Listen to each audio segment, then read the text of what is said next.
Hello, welcome to my channel. In today's video, we discuss chronic obstructive pulmonary disease, or COPD for short. Firstly, I will discuss how the organs relating to COPD work and how they are affected. I will state the causes of COPD, symptoms, and finally how you can treat it. Before we can talk about COPD, we will need to talk about the main factors relating to it. In this case, it is the respiratory system. The respiratory system consists of mainly the passage beginning from the mouth or nose to the lungs. The respiratory system begins when you breathe through your mouth and nose, which are often called the nasal or oral cavity. The air then travels down to the pharynx, which is considered as the throat, and then down the larynx, which is the voice box. After the larynx, it goes down the trachea. Afterward, the air goes through two separate lungs through the bronchi, and they split into bronchioles. And finally, they split into more alveoli, which are elastic air sacs. And this is where respiration happens. Now you might have noticed that I used two different words, breathing and respiration. Breathing is simply the process of inhaling air from the nose to the lungs and exhaling carbon dioxide through the nose. Respiration, on the other hand, serves the purpose of taking in oxygen and exchanging it with carbon dioxide. The oxygen is then used to supply all over the body and used to break down foods so the body can gain energy.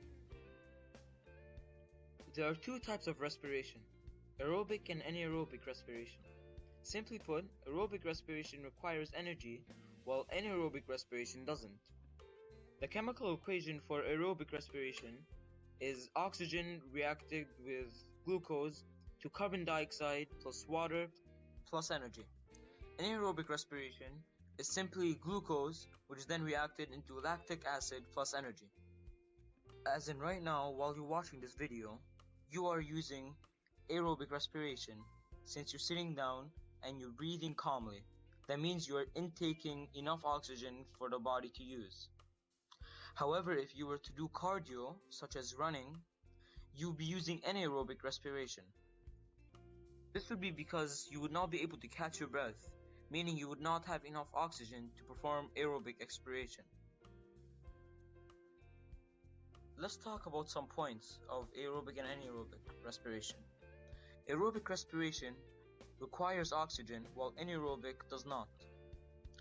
However, aerobic respiration gives off more energy, while anaerobic gives off little energy. Aerobic respiration happens in the mitochondria and the cytoplasm, while anaerobic respiration only happens in the cytoplasm. In anaerobic respiration, there's something called oxygen debt. Oxygen debt occurs because in anaerobic respiration, lactic acid is used. Lactic acid is not good if it stays in the body for a long time. That's why after a long workout, you're told to take deep breaths so you can repay that oxygen debt. Great, now we know all about the respiratory system. Now we can learn more about COPD. COPD is a common lung disease that makes it hard to breathe. There are mainly two types, chronic bronchitis and emphysema. Chronic bronchitis is the case of where the bronchioles are being affected.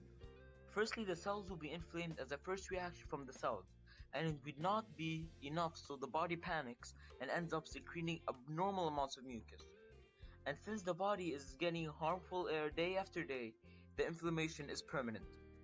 In emphysema, the affected part is the alveoli. Alveoli are covered with elastic fibers, which allow it to expand and recoil. However, in emphysema, the alveoli will lose the elastic fibers, which could potentially lead to a collapsed alveolus. Air trapping can occur, where exhaling carbon dioxide would not work because of the malfunctioning recoil mechanism. COPD is caused by long-term exposure to lung irritants. The number one cause of this is smoking, but inhaling smoke or air pollution can also cause the disease. Another cause is alcohol. Although it doesn't directly cause COPD, It reduces levels of glutathione, which is an antitoxin that helps protect damage to the lungs by smoke. Symptoms you may experience from COPD are coughing, chest tightness, weight loss, shortness of breath, or wheezing. There is no cure for COPD as of now. However, there's still a course of action you can do to improve the condition. This course will include a lifestyle that is split into 3 parts: your smoking, your eating, and your physical health. People with COPD have to work harder to breathe, putting your lungs and heart under a lot of pressure. And extra weight might demand more oxygen, so losing weight is also a priority. People with COPD use more energy in general, and that is why we need to fix our diet, so we can control our glucose levels.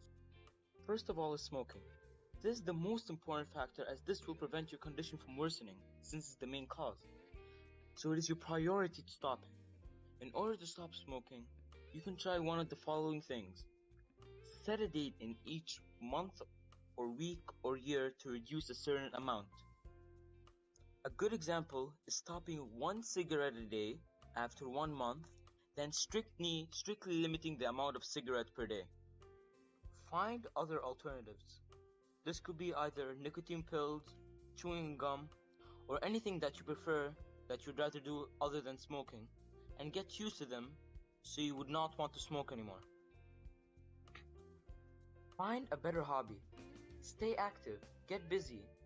When you get busy, you will soon lose interest in smoking. And finally, simply limit all tobacco products from all around the house, so that you have a limited amount of cigarettes at a time. Secondly is your nutritional diet. Keep these in mind when you're making your personal diet. Consume 20 to 35 grams of fibers per day, such as apples, peas, lentils, or crackers. Fibers are important to clear the digestive tract. Fibers also help control glucose levels. Constantly consume vitamin D in your diet to keep healthy bones. Milk, cheese, pudding, and more dairy products can be used. Avoid getting bloated after eating. Getting bloated after eating can make it hard to breathe. Be sure to avoid eating too much carbohydrates and avoid drinking alcohol, as it may worsen the symptoms. Intake vegetables, fruits, grains, and meat regularly. Some eating notes. Drink before and after meals to not feel as full. Do not stuff yourself. And lastly, try to eat early in the day so you have more energy to last for the rest of the day. Exercise can't reverse lung damage, but it can improve your physical endurance and strengthen your respiratory muscles. The reason you should exercise is to strengthen your respiratory muscles. Get used to a little cardio and to breathe much easier when you're in a calm state. Firstly, wake up at 6 a.m., eat breakfast using the nutritional guidelines, and after 30 minutes, when you feel confident, go for a walk for 30 minutes. But if you feel tired, stop and go relax. Whenever you go out, cover your nose and stay at a stable temperature.